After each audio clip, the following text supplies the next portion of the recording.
Roughing It Up is extremely happy to announce our new partnership with PSL City Tickets. You could follow them on all social media platforms at PSL City Tickets. And stay tuned as we will have tickets to give away for sporting events, including tailgating. Visit pslcity.net to get the best tickets in your city today. Now, it's the hottest podcast in the world. From WWE to TNA by way of the NWA. It's referee Brian Hebner, legendary WWE referee and Mr. Revin Rant himself, Jimmy Corderas, and OVW and TNA senior official Daniel Spencer.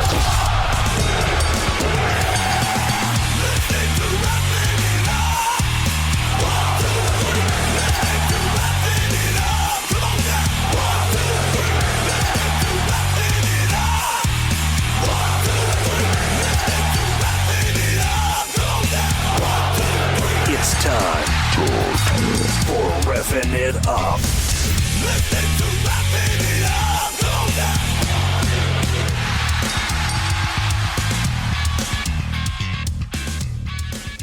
Welcome back to Reffing It Up. I am RJ, Daniel, Brian, Jimmy. How we doing, guys? Nothing. Oh, Jimmy, yours. Oh, you're waking Jimmy, up is the game over? Oh, Jimmy Somebody was up poke late him. last night. Somebody poke him. oh my goodness. Man. Yeah, we got 2 for 1 in games, but it felt like an AEW pay-per-view. It was so long. Wow. Who booked that one, Tony? It seems like it.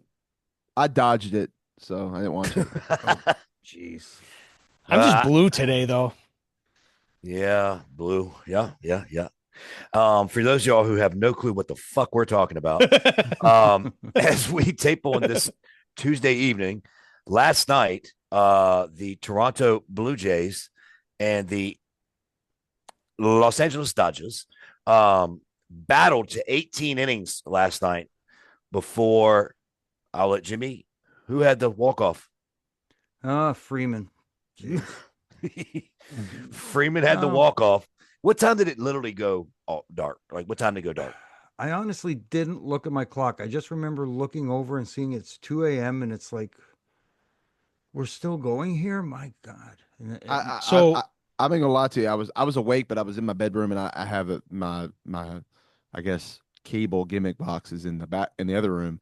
And I was like, well, I ain't gonna turn it on. And I saw I got a notification from ESPN that it was tied for the longest World Series in innings or whatever. And I'm like, man, that'd be a good game to go turn on, but I don't feel like getting up. And I fell asleep. Next thing I know, I woke up in the morning, and that's who I found out who won. Like, it was a hell of a game, though.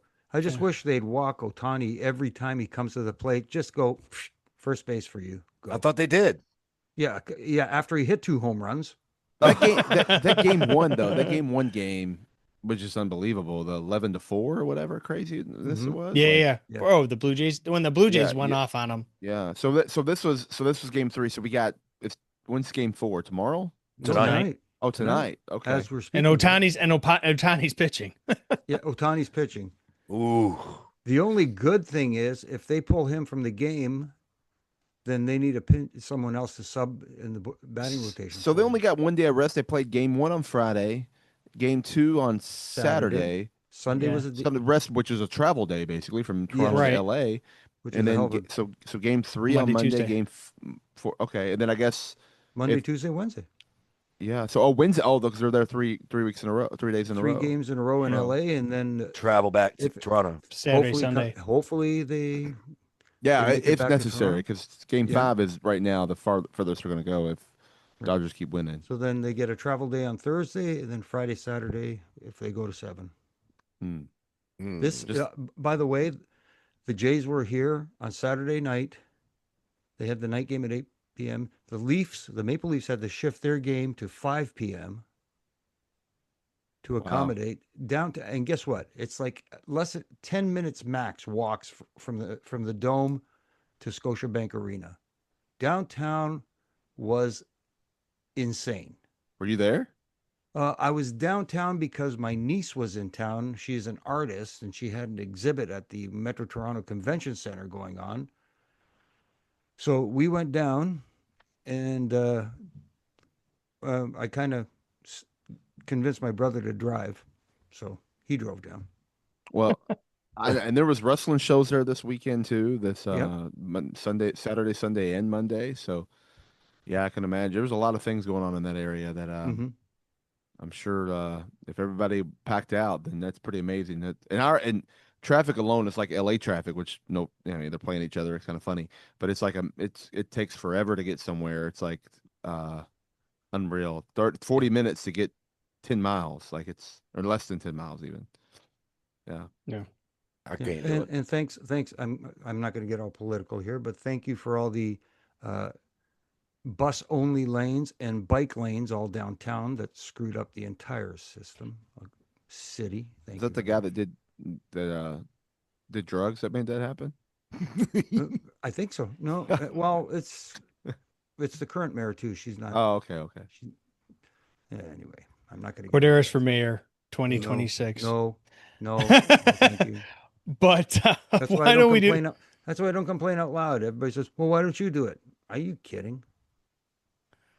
See it? Karaoke on every corner. Make it official. There, man. Something else we will make official is our first count. So why don't we head it up there right now, right here on Reffing It Up. This is your one count. Last weekend, gentlemen, we had a pay-per-view or PLE, excuse me, Halloween Havoc for NXT. We had a big showing for TNA, Brian, both with the women's division as well as the Hardys being there. But man, match that really kind of did it for me was Slater and Evans. Hey, basically this is a example that this partnership is not going anywhere, not anytime soon. And I love to see it, and I think it's great. There's something that shocked me a little bit. Not that it's a bad thing. I don't know what the capacity was for that show, and I don't know what the capacity of the building is, but I did see a few shots where they were pretty empty on that right side, the hard cam side. Not that that matters. I'm not saying it wasn't a success and all that kind of thing. I'm just saying WWE, NXT sometimes has light shows too, like AEW does, but I don't know what the capacity of the building was. So I probably should have figured that out before I said anything. 2667. 2,667.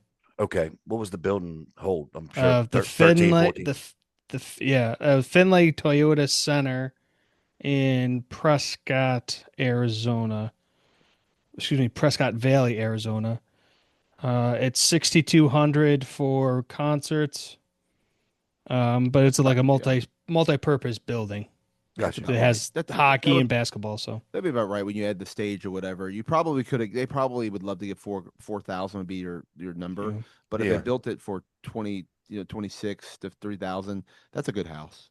Yeah, no, I wasn't saying what a good house. I was just saying I saw pictures and sometimes pictures show this. But here's the thing: this happens. WB used to do this a lot too. The side where the hard cam side is usually for friends and family when they used to comp tickets. But there'd be that side, and it's kind of they don't sell those tickets anyways. That's the overflow after everything's sold. They go into that. They always leave that section open. Every arena does this. We do it at TNA. They do it at AEW. They do it at WB. That's that. So if until they sell out 3,000 we need to add more. They would have done those shares. It's a very common normal thing. It doesn't matter because here's the other thing too. This is the Al Snow coming out of me, and maybe the Vince McMahon because he's where he learned it from.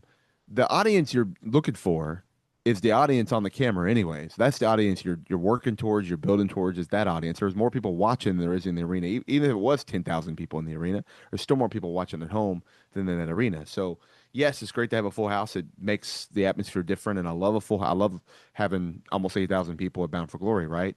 But still, it was all about the 200, 300, 400,000 that were watching at home than it was the 8,000 in the arena. So it's same concept there. If you Right. watch any match, like you said, Daniel, you watch any match that takes place in the ring, it's all catered for the hard camera. You play to the hard camera. You do everything towards the hard. Even refereeing, you work the horseshoe because they don't want you crossing in front of the hard camera and taking away any or being a Which wasn't a distraction. thing years ago. I've seen some older footage, where that wasn't that became a thing. What, in the 90s? Yeah, Yeah. yeah. Because I remember doing like old superstars and wrestling challenge tapings. Nobody gave a shit. They just then all of a sudden it became okay. From now on, do not walk on the hard camera side. If avoid it if at all possible. If you have to, you have to, but make it quick. Well, the point of me bringing that up, guys, was this. I understand everything you just said, Daniel, and I get it. Jimmy, you remember working those SmackDown tapings when business wasn't so good? Oh yeah. Okay. They weren't giving shit to friends and family. And if they were, there weren't enough of them to do anything. The building was light. Okay. And what I'm saying is, I think that building was lighter than they wanted it to be, which is okay. That's all I'm saying. If we're going to talk about it in AEW, I want to bring it up again for AEW WWE NXT. I think the building did not do as well as they wanted it to. It's still a good house, but you can only have so many friends and family on, 5 rows of sections that go down before you get that corner. But anyway, I was actually shocked that I guess I wasn't, because it makes sense, but the Dark State beating the Hardys, because it does take their belts back to their brand. I just thought they would carry it out a little longer, in my opinion, but I don't know what the story is. I don't, moving forward, but no, I love to see the intertwine of both these companies, and I think it just makes everybody better. And it was an enjoyable show. There is somebody on this we need to really that we need to give flowers to, I believe, is Ethan Page. Yep. He can have a match with anybody, and not just here. I go back to watching him on the Indies in the Buffalo, Rochester, up towards you, Jimmy, too, because he's from, I believe, was it Hamilton, maybe? Or Yes, it is. Hamilton, Ontario, Canada. yeah. You always So have to put the Hamilton, province in the country. Ontario. Never understood that. But anyway, go It ahead. all started with Bret Hart. For some reason, they Calgary, always Alberta. introduce Bret Hart as Bret Hart from Calgary, Alberta, Canada. So all of a sudden we decided, okay, let's give it for every Canadian so they know which province and country they're from. Anyways, guys, just the promo work is a hell of a lot better than when he was with AEW. He's getting to still work with that. He's got that kind of cross with TNA too, being there for as long as he was before he went to AEW. But Jimmy, man, I'll toss it to you. But seeing where he started when he was with AEW, when he first got with that company, to seeing where he is now, I can legitimately say, I'm comfortable saying it, is I can see him on the main roster and doing well. Oh, you're not wrong there. He's definitely main roster ready. The problem is there a spot for him there? You can't just bring people up to bring him up. Let him continue to find himself. You brought up AEW. I venture to say that they didn't realize his full potential. They didn't see what they saw or the coaches down in NXT see in him. So now in NXT, they got to fine tune him. They got to tighten those screws, as we like to say, and that's all he needed was a little coaching. Sometimes some talents not like to go into business for themselves, but just need to be reined in a little bit. They're a little overly anxious, a little rambunctious, and sometimes you got to just rein them in, set them down, and say, "Hey, you know what? I know you want to do all this stuff, but save some of your stuff." What he's been able to do is take all his attributes, and instead of giving it all, let's say for example, all in one promo, he's giving you bits and pieces at a time.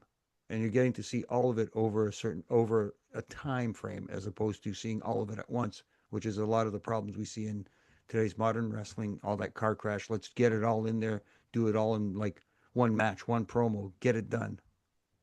Mm. Yeah. Isn't WB kind of light though right now with injuries and things like that? I know there's a number of injuries. I know obviously Seth's out, but I don't think, other than that, I don't think there's really any other ones. Yeah, what's his name? Chad Gable. Chad Or Gable's Gable. out. Seth. Well, Gunther with the nose, but he'll be back soon. The Raw, the, SmackDown. the Samoan. Oh, Jacob Fatu. Jacob Fatu, he's out. Yep. You have part timers like your Brock Lesnar's. We don't know where Randy is. We don't know where Randy's is. Roman Reigns as well, part timer. Roman Reigns is a part timer. I mean, I don't know when there's a better time to bring someone in like him, though, Jimmy. You know what I mean? But you look at him. You got a Trick Williams. You got Obafemi. Mm-hmm. I mean, it's a nice problem to have, where you got a bunch of guys that you can insert into the main roster, and they're main roster ready. But you can't just bring them up. Well, you got to have a plan for them.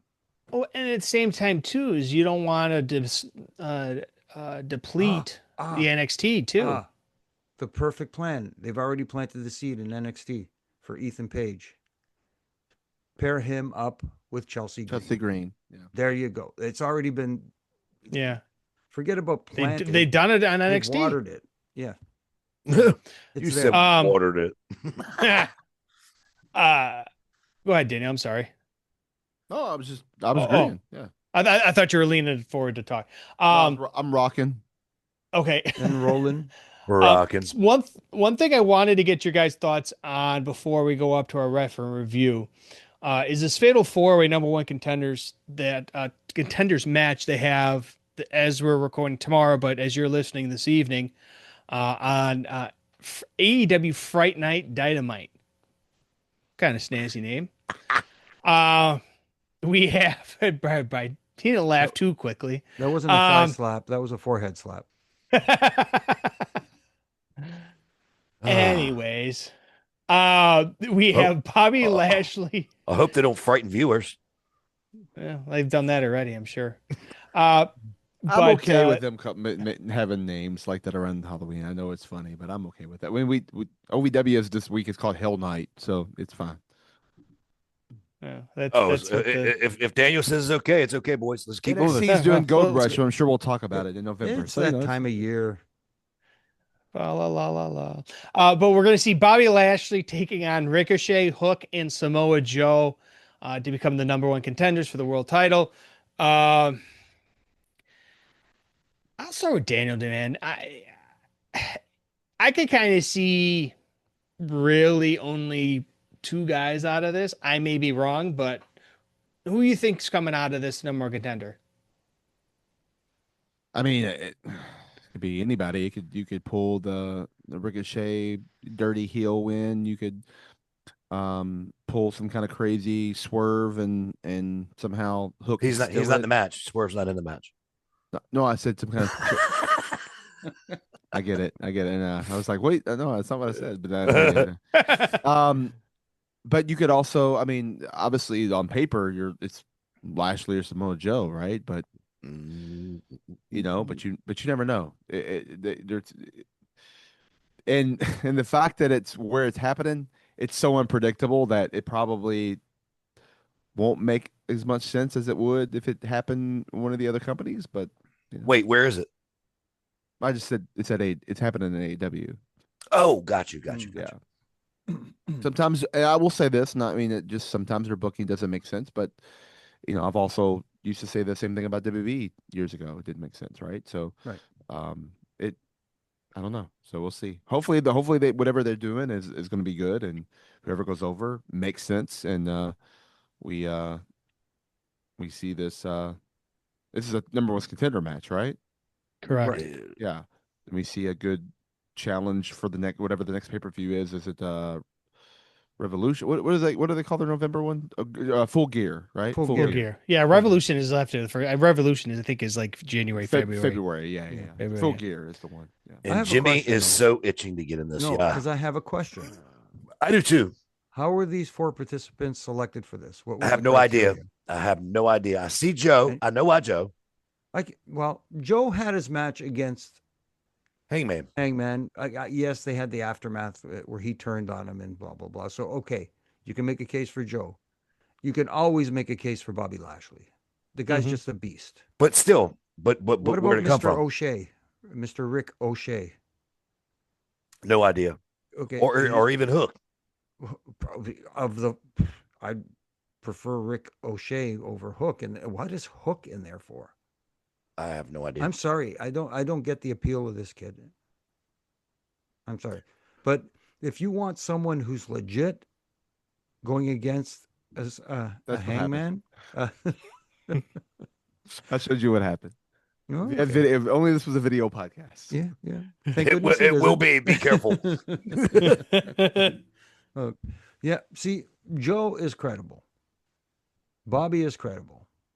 If it's Hook, it's one of those deals where I don't see Hook. Yeah. Exactly. What do you got, Brian? All right. So I'll say this. I think Hook is going to be good later. Hook's decent right now, but I don't see him as a believable wrestler. I think he does good things in the ring. Okay. And I know he has a son and I met him and he's a great kid. I actually watched some videos with Taz and catering with Hook before he came onto AEW television. He's going to be good, but he's got to get some size on him. He has to look believable. He looks like a guy who would get a lot of attention as a influencer because of his great hair and, stuff like that. But not as a pro wrestler right this minute with those 4 as far as a number 1 contender. I don't understand A, why he's in the match, and B, why they're putting him into the level of this already. What has he done to get there? That's my point. And also when you book things or again, we're not video. You got to think about what draws money. So Right. what makes more sense to win this match to make money? Lashley to me. To me, it's Joe. You think so? They're thinking they run that back? Yep. Yeah. Well, makes sense. So I guess we'll see as you're listening tonight on AEW Fright Night Dynamite. But something that isn't Hold on a second. I have to frightful. hit send. Okay. Okay, good. There we go. So Brian's glad it dying. has a pause button. Thank God. Anyways, why don't we send it up to our Reffin' Review right here on Reffin' It Up. This is Reffin' Review.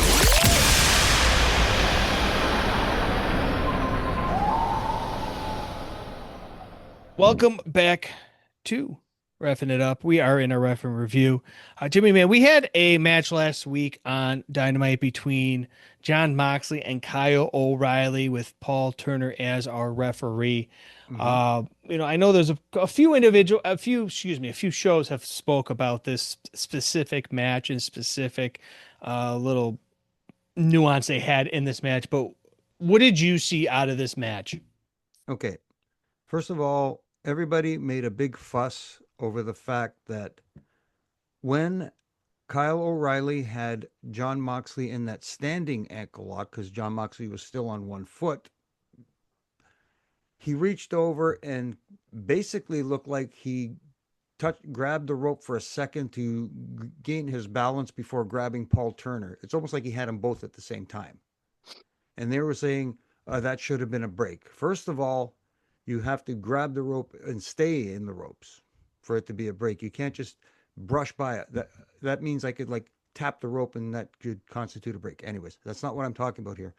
After he let go of the rope, he was hopping around on one foot while he was in the thing. He rears back. He waffles Paul Turner, knocks him silly with a forearm, I guess, an elbow, whatever. Fine. DQ right there. Mind you, Paul Turner can't call for the DQ because he's knocked out. The ring floods with referees. If you are a referee, I'll ask my referee brethren here. If you just saw one of your guys get knocked out by some crazy, unhinged guy who doesn't give a shit, would you get up in his face and his grill and start giving him flack? No, Absolutely not. What would happen is you would run to the ring. You would try because you have to try to take control. You run into the ring. You immediately have your guard up, kind of in a stand where you have your hands in the way. Yes. You're kind of squatted down a little bit. You're not standing straight up. You kind of have your guard up. You're saying, "Hey, get out of here." You're pointing, "Get out, stop," whatever you're doing. Your guard's up, and you're also in a position where it looks like you're about to take off running at any moment. So you're kind of squatted. You're kind of looking because if he comes at you, you're going to run. So Right. that way you don't get hit. Yeah, that's not what happened. What Tell us did happen? Because I didn't watch it. So tell me what happened. What happened was the referees hit the ring. Aubrey went to tend to Paul, as did the other referees. Our favorite referee, what does he do? Gets right into Moxley's grill, like giving him heck. What the hell do you think you're doing? And he's screaming and yelling at him. And I was thinking, Moxley should just waffle him too. At this point, he doesn't care. Do you know what I mean? Mhm. I know exactly what you mean. Yeah. But as a referee, yes, you are the law. You are the authority figure. But at the same time, it's kind of like back in the day, and Brian, you've worked with him too. When you're working with the dead man, when he gives you that look, you take that step back. No, you run. You don't take a step. You Well, run. if he takes a step towards you, you run. But if he gives you the look, it's just a step back until he takes that step. Yeah. You know what I mean? I get it. You know, you're trying to stand up and you're trying to be that authority figure, but there are times where you have to be trepidatious because you don't know what someone's going to do and how they're going to react to certain situations, especially someone like a Moxley who can be unhinged. I just thought that it looked ridiculous. It did, and it didn't make sense, and it made the rest of the referee crew kind of look a little weak too, right? They all just said, "Fuck it, we're not going to do anything. We're scared of him. We'll sell that," but the one guy's not. And you're right, Jimmy. He should have just popped him too. He already got the DQ. Just who cares? Use his character and knock him out too. Mm-hmm. Well, why didn't they do something like, and I'm not, I guess I am kind of comparing them, but what like WWE does, they'll send out the producers or the coaches or whatever they're called, or the agents with the referees. Like back in the day, you'd have, Uncle Dave come out, you'd have, Pat Patterson, Mr. Briscoe come out and kind of do that sort of thing. Is that even worth it at that point? I don't think AEW has done that, and I think the reason why they don't is because WB does it. I know we've done it at OVW, and Right. even at TNA, we usually send out referees and security. We don't ever send out maybe Santino, but we don't send out agents either. Although there was a one time written for Lance and Tommy and all these guys to come out there, but it was a last minute decision and not everybody had the clothes to do that. So they rewrote it and made security do it. So, but yeah, that's something that I like that too. We do it again. We do it at OVW. We do it at they do it at WWE, and I wouldn't mind having us do it at TNA as well. You have throw out your Ace Steels and your Lance Storms and your, whoever can run it out there. That would be cool. I think AEW could do. They have. But see, some of their agents, though, are also some of the wrestlers. So ours too. Like we could send out Cody Deaner, but but again, you have certain people picked for that, for that segment. You could send out some hometown guy. You could send out some hometown guy. Mention that. Yeah. No, but you know what?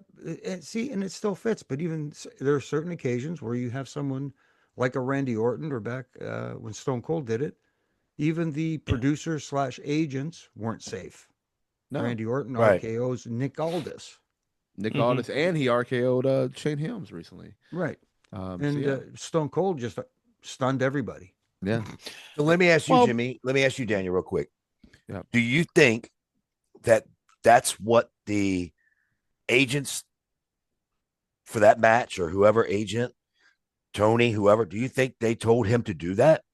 Or do you think he went and just did it on his own? Do you think he went in business for himself? Well, because why did everybody else go to Paul?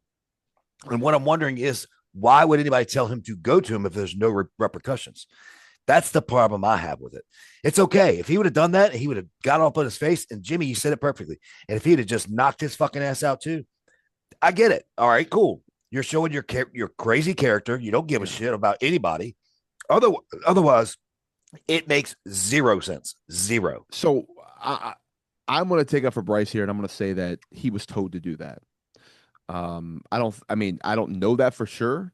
I just don't believe he would do it on his own. I don't think he would go into business for himself, because I think if he did, I think then Moxley is the kind of guy to be like, and then knock him out. You know what I'm saying? So because that didn't happen, I think it was set up to do that way. All right. What would be the point of it? I don't know. Okay.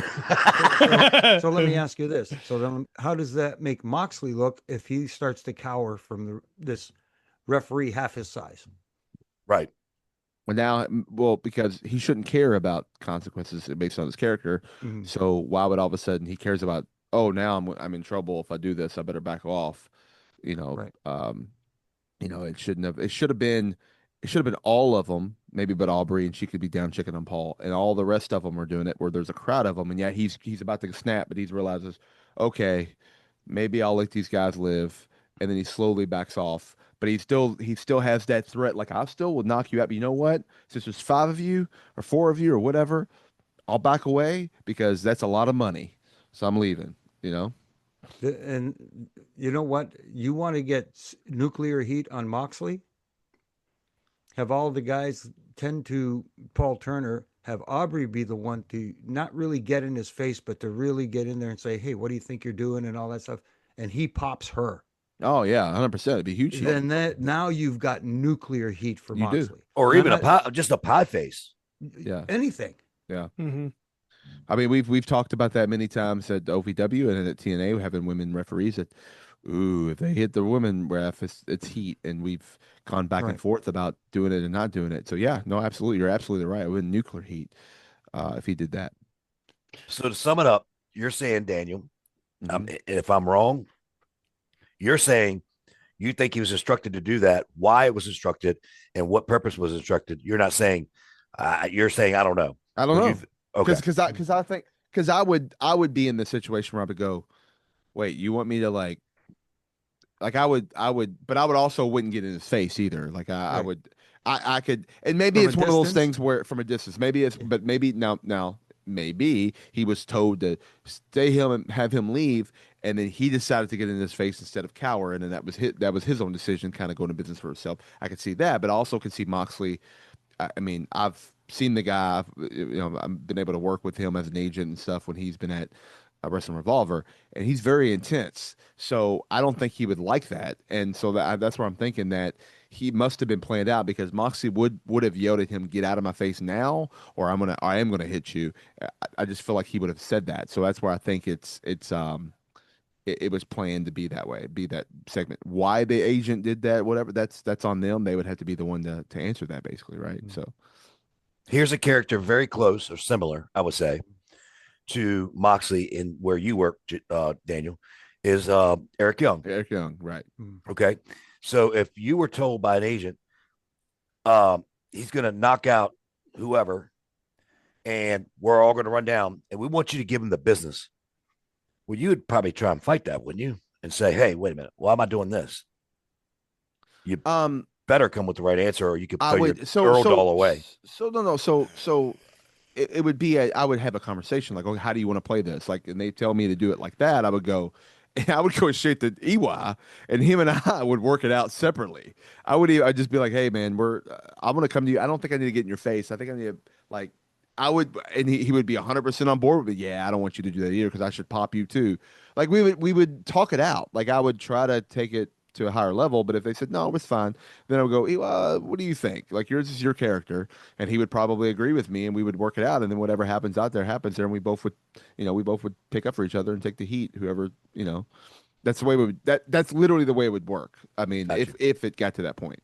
But in your question is, I would question it and I would go, do you really need me to do that? I would to the agent and I would make them think more and to have me and have them think about not doing it.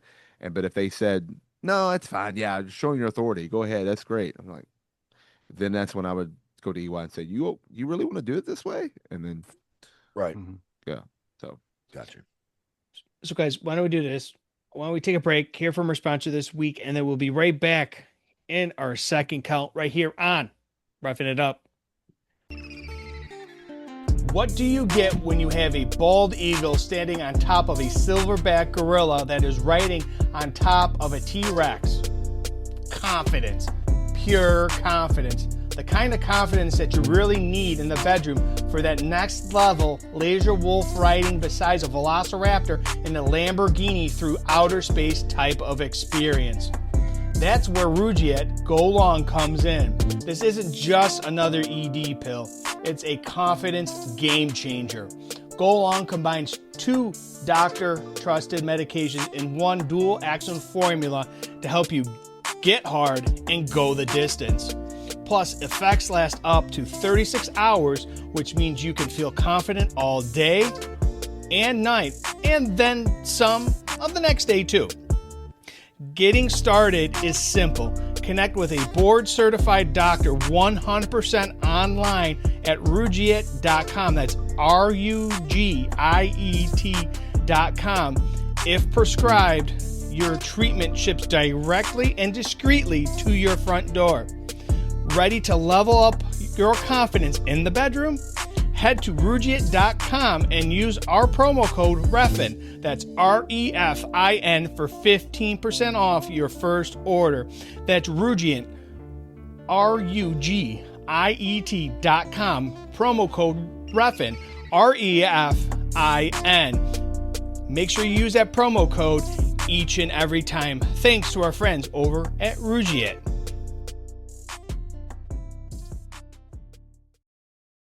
This is your 2 count.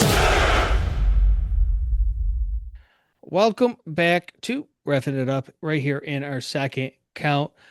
It was announced, Jimmy, that John Cena's last Raw will be on November 17th at the world's most famous arena, Madison Square Garden. I think this is, in my opinion, the smart way of doing his last Raw, the biggest stage of them all.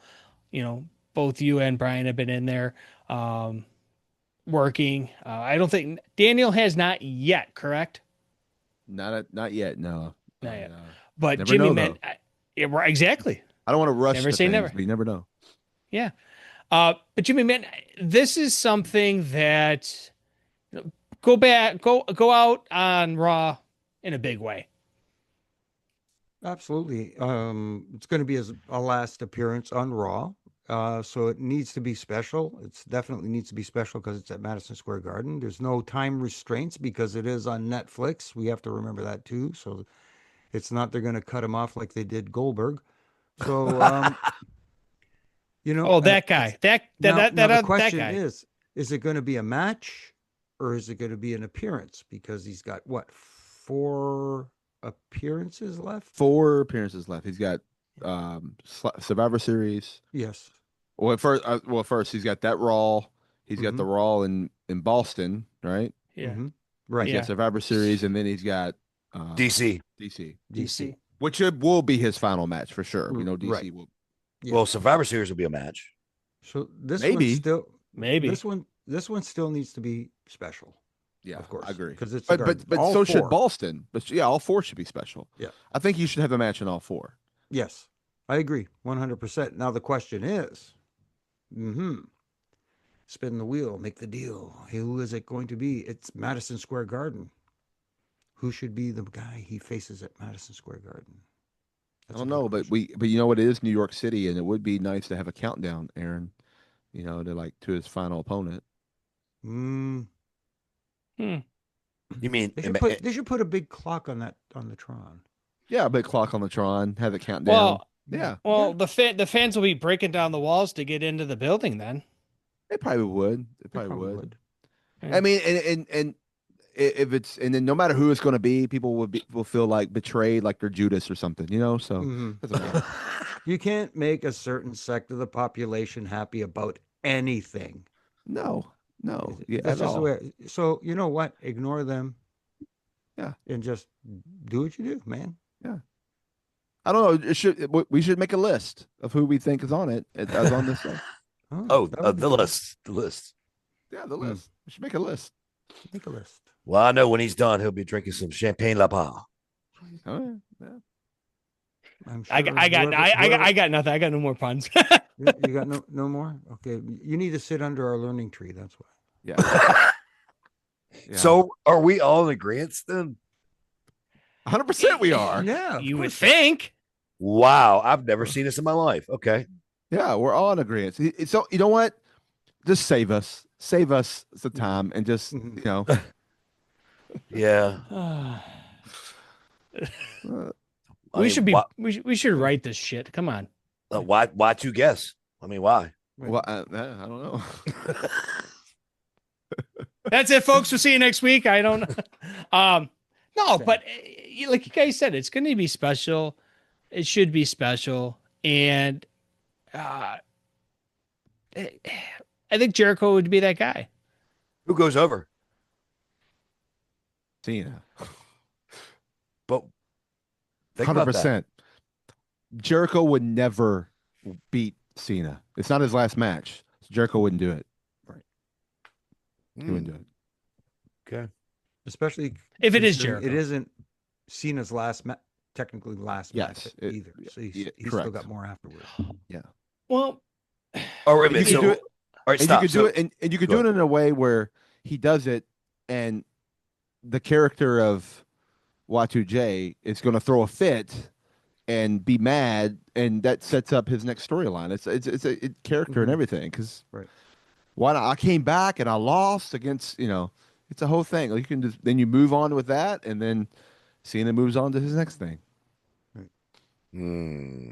Look, and when he moves on to the next thing, it'll happen December 13th, on this day, December 13th.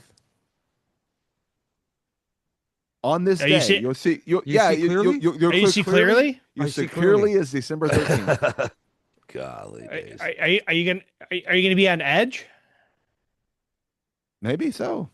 Maybe so. I can cope with it. Yeah. Now, would this episode be rated R or PG-13? It had to be. Whoever it is, it's going to be a superstar. It will be a superstar. Yeah, definitely will be a superstar. or a superstar. Right. Maybe they should have a 5-second pose with that said superstar. Yeah. Anyways, on a serious note, say it isn't. You need some peeps for that. I don't think the peeps are happening. No. Not for another couple months, anyways. Okay, we just laid out his whole final tour. We still missed 2 of them. Not yeah. But if you stand alone, you never know. That's true. I get it. Well, there's an animal in every group. But say, this Madison Square Garden, say it isn't Jericho. Who would you guys want to be that guy to, have his last Raw match? No one. I don't know, but we need some guidance from if it's not. Yeah, if it's not that one, then it's the other one we named for December 13th. It's one of those two would be the one to do it at Madison Square Garden. Yeah. Okay. Unless you know what, somebody's walking in the back and they're like, man, what's that cooking? I smell it. That's just that. That'd be the only other thing. You know what? That's the full circle moment. Would that be the last one though? Yeah. You tie it all together. Yeah. Because we haven't seen him since the throat slash. And they technically never had the rubber match. Right. They're 1-1. I still think he's the final one. He's the final boss. He's the final one. Yeah. I don't think so. I don't think we don't agree on something. Yes. But we do agree it's all these 4 guys. Yes, we do. Yeah, but also, we'll move on after this. have we put a lid on the whole Brock Cena thing? Yes. I think so. Yeah, I think so. You think so? And, Okay. and- and believe it or not, the other one that the animal stands alone. I mean, that would be hard because he wanted to go out on his own, and they gave him that at WrestleMania 35. So I don't know if that's really going to happen. I mean, it is his final match is in DC where the guy's from, but I don't think it's going to happen. Even though it was one of his greatest rivalries, but you're looking at Edge, you're looking at Y2J, you're looking at um, The Rock. Those were his like biggest, Batista as well, but those were his biggest rivalries The big in three. his career. So, the other option is JBL, but JBL is not going to have a full match. He may clothesline you, but It could be a finish for something. So Daniel, or actually not you, Daniel. You can come in after this. So Jimmy, he says no to my suggestion that we clear up this whole story in his last match, which is that Rock exchange with Cena kind of thing to tie all the loose ends. You don't think that's a good idea either? I like the idea. I just don't know what's going to happen. But Well, I think that logically makes sense for me as well, because ever since the heel turn, which he gave his soul to The Rock, the final boss, all of a sudden we had this magic babyface John Cena return for no apparent reason other than, and then what you can have is you can have The Rock come out, cut a scathing promo saying, you know what? I put my faith in you. I thought you were the one. Yeah, I thought you were the chosen one. You let me down. Now this is what happens when you cross the final boss. But I'm okay with finishing the story part of it, but it doesn't have to be on December 13th. It could be in Madison Square Garden. It could be in San Diego at Survivor Series, which I think it means more. It means more in Madison Square Garden than it would at the last match. It's the biggest arena there is. Right. Well, to me, it's Most not. eyes. Well, in what way? Wait, what? Madison Square Garden is the mecca for WWE. No. That's Got that. Yeah. I'm talking about. You think there's gonna be more eyes on that than there will be his actual physical final match? If That's you sold build already. That's sold. yeah. So it. I don't think you need MSG sold too, by the way, boys. Yeah, No, but MSG is going to have more viewers because of Netflix. So, yes, I think you do it that way. Now, do I think you make it a surprise? No, I think you announce it. That's Get what I more mean. people to watch it. Mm-hmm. I think Jimmy's scenario, though, Daniel, think about it. Him coming out at MSG after he faces Jericho and does exactly what Jimmy said or something similar to that and says, I have to do something else for you because whatever, yada, yada, yada. Since I can't trust you, I can only trust myself. I'll see you in Washington, D.C. Something to that effect. I don't know. I think that now, granted, we talked about this earlier. That we can't make everybody happy, right? Right. But I think people will be more upset over that because I think they want Edge to be the final one. That if they do that way, because they're still in between that, there's still Survivor Series, and there's still is the Boston the week before, or the week after, The week after. the week after. So it goes Madison Square Garden, Boston. No. Boston's Survivor. first because his final appearance on Raw is in Madison Square Garden. So he does the Boston the week before. Right. Oh, okay. Got you. Yeah. So that means we're going to get him a Survivor Series, and what are we getting? What are we getting? We're already looking to a match ahead, and we're not even worried about the other match. That's where I think that doesn't work out. I think it just needs to be The Rock that day. Then you build towards the other two at Survivor Series. But it also could be a situation where that happens, and then Jericho comes out and says, "I'm your opponent at Survivor Series." I don't know. You could mix it up, Yeah, Boston is the 10th of November.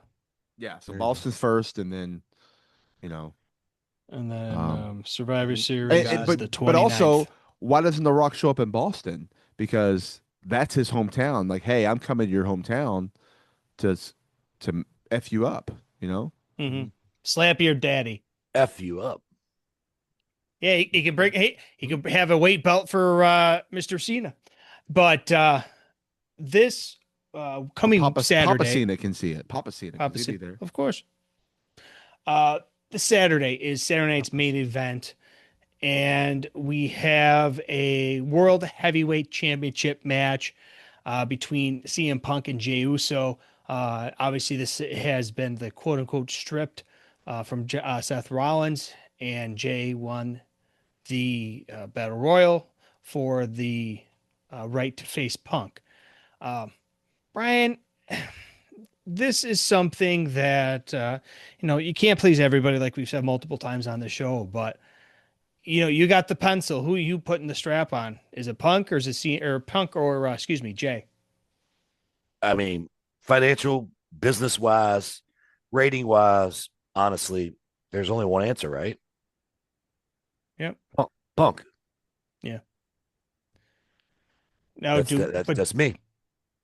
Well, you always have the Vision around. So Yeah. There's another player,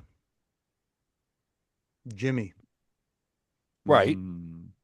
Jimmy could play a factor in this. Well, he didn't ask me that question. Okay.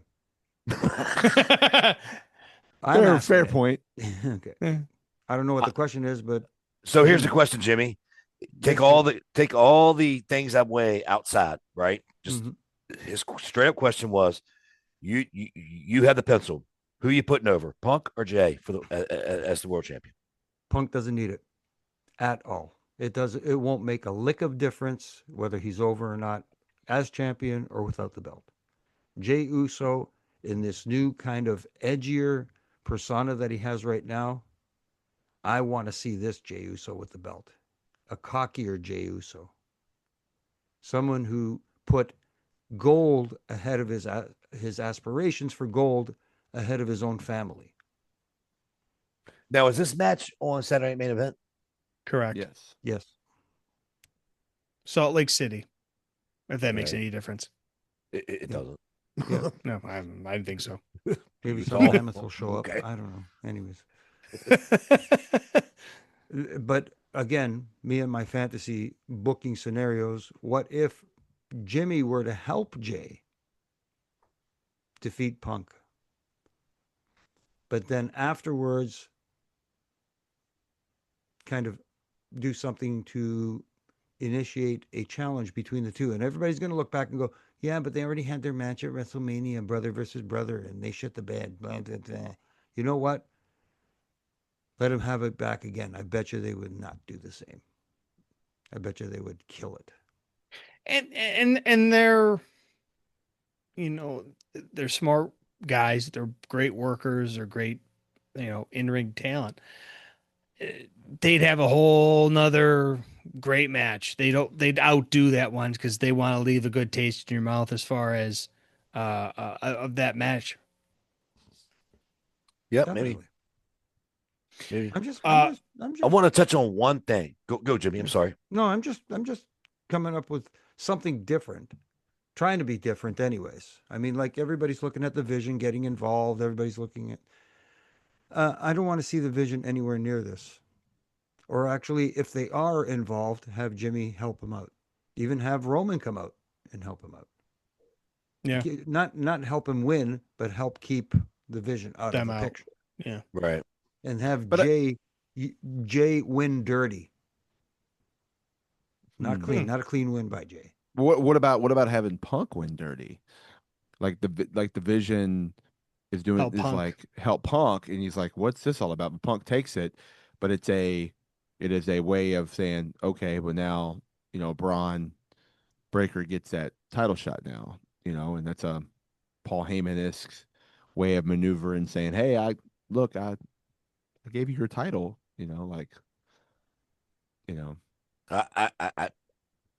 I see that way before I see it the way Jimmy's saying, but you know what? This is what makes it great. It could go either way. Yeah, you have options, which is good. And there could be something that we don't even see coming, that could throw us for a big loop. Yeah, very true. One thing I want to touch on, I know, RJ, you want to move on, and we are going to move on, but I want to get y'all's feelings and thoughts on the Goldberg's comments of recent. I want to go to Jimmy first, only because Jimmy's probably like me. Maybe. He's got his heart and his feelings because he understands the way things used to be, brother. Jimmy, what do you think? And RJ, you can tie in the comments before he answers or whatever it is. I think they're pretty well known, but still bitter face, still a butt face man, still a butt face Goldberg. Does he have the right to be butt faced? Does he have the right to have constructive criticism of how his character was portrayed on his way out the door? Jimmy, where are you on this, sir? He has the right to feel the way he wants to feel. Okay. And is he that too much in his feels? And that being said, I have the right to feel the way I feel about how he feels. And he just comes off sounding like a bitter guy. That's all. Like, I'm still, forget these comments. I'm assuming you're talking about the stuff about Asuka. Oh, sorry, Asuka, that Asuka girl. Jesus, Murphy, Right. get the name of it, at least. I'm still waiting. He said in his interview right after the retirement debacle at the end, it wasn't even a debacle. They ran out of time. Sorry, man. It's network television. You got a heart out. Guess what? Too bad, so sad. But he said, in 2 weeks, I'll be able to spill all the beans. Where are they at? You know what? I have a craving for beans and I haven't gotten them yet. Where the hell are the beans? You don't have no beans. Instead of spilling the beans, he's bashing stuff about Asuka and stuff like this, and he's what is the big about the career wins, like the winning streak and all that kind of stuff? The streak, yeah. You know what? He said, is it a streak or is it a streak? Yes. Yes, both. All right. Yeah. So okay. He did say in 2 weeks he'll spill the beans on the one thing, and he never did, right? Is that what you're saying? Yes, he did. Okay. All right.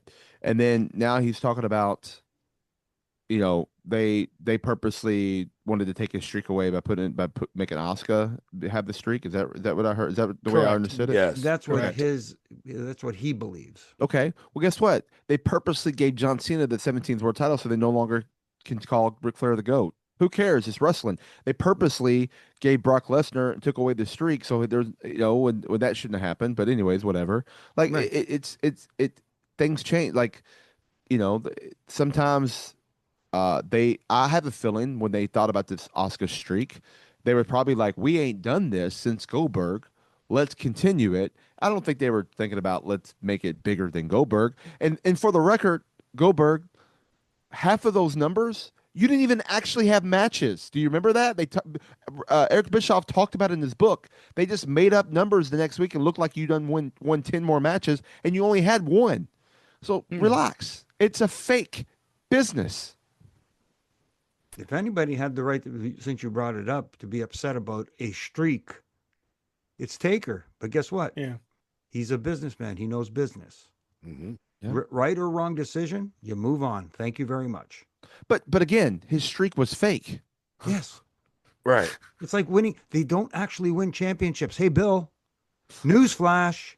You don't actually win the title. But even that his streak was also even fake because he didn't even have those matches. It's kind of like Pat Patterson winning the Intercontinental Championship in that tournament in Rio de Janeiro, Brazil. Right. Oh, did I give that away? Shit, kayfabe. I mean, here's my only take. Bill Goldberg is a great guy. No disrespect to him. No. The things he did to business, but for WWE to basically bend over and put you over, you're not even an original WWE talent, and do what they did for you, and give you the platform you never had. And to just keep on coming up with some bullshit like some crying bitch. You're not a bitch, Goldberg.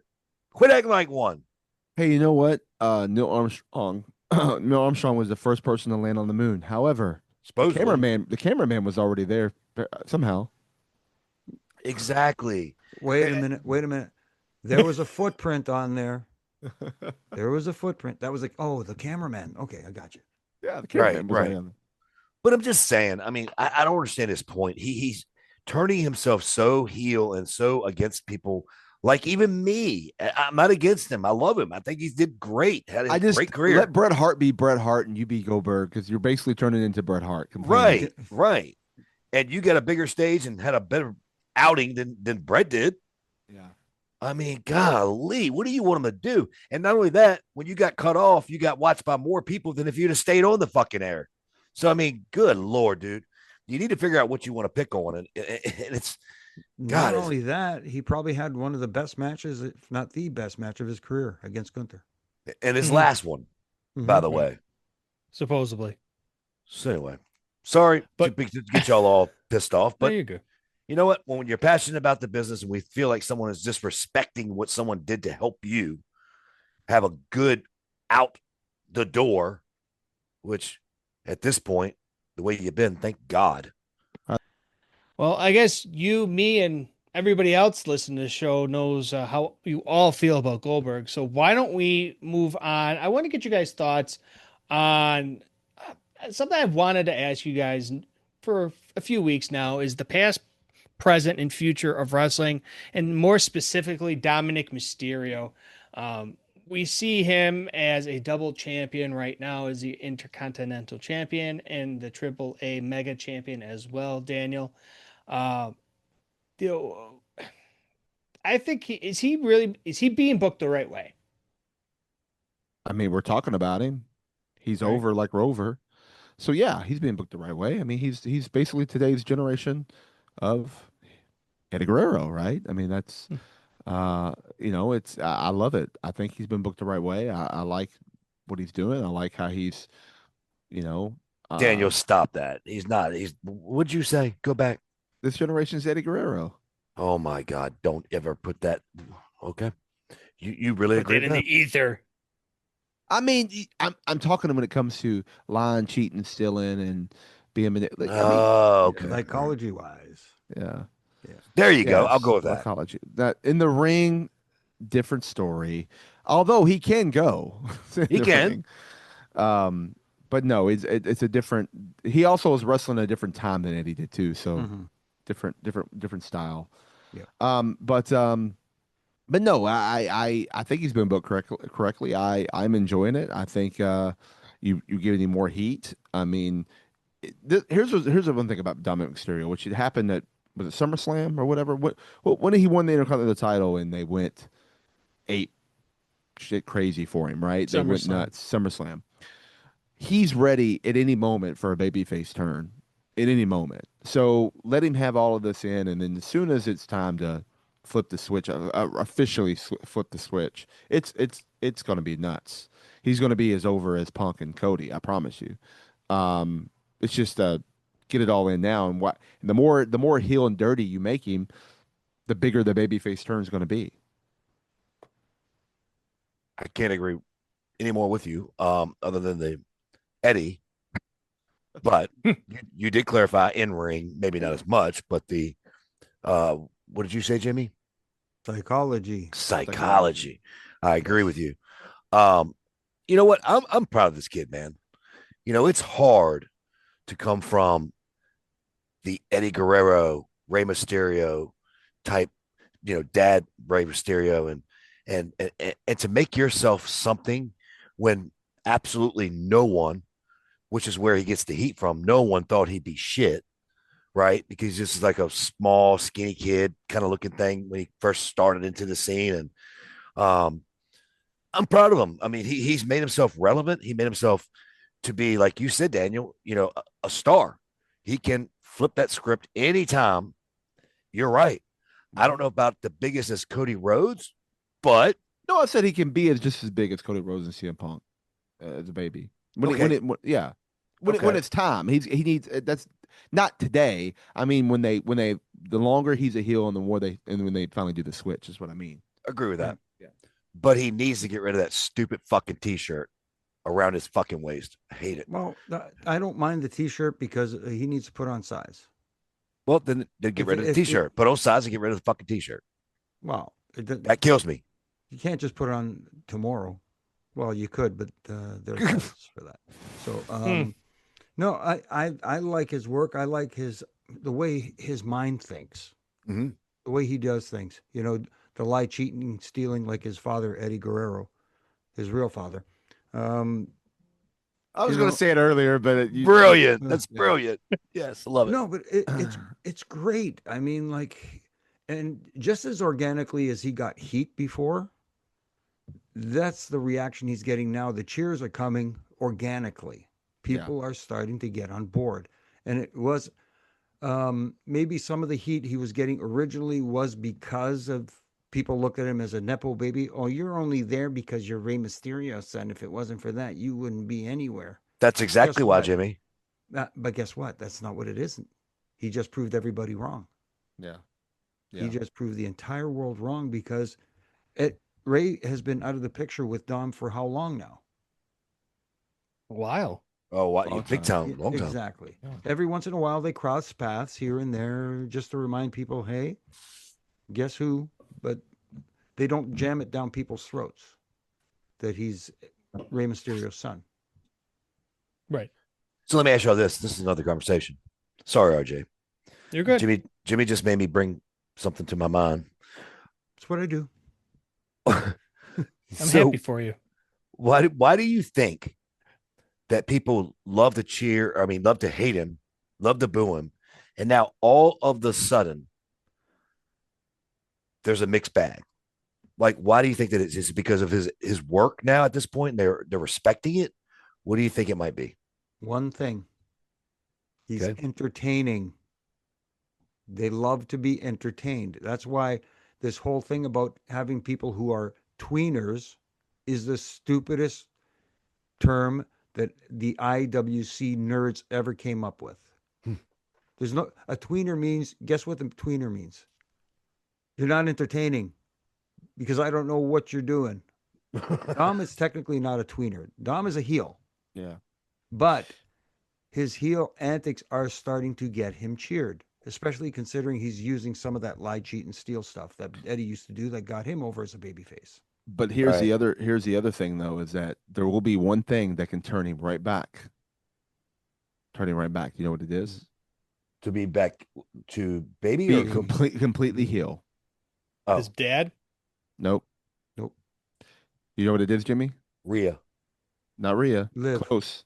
Liv. All he's got to do is screw over Liv with Roxanne. Mm-hmm. Roxanne. And it's over.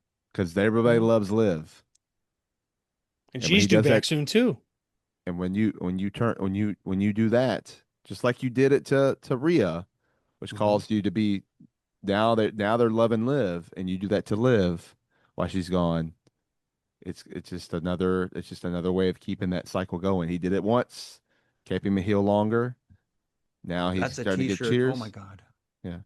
Oh my God, that's a t-shirt. What's that? You should come out with a t-shirt that says, I live to love Liv.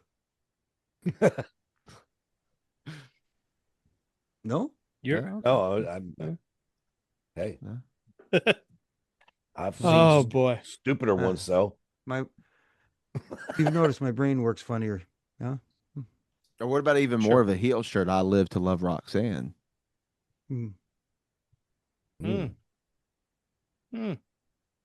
Interesting. Oh, cross out the Liv. Right. Yes. I got you.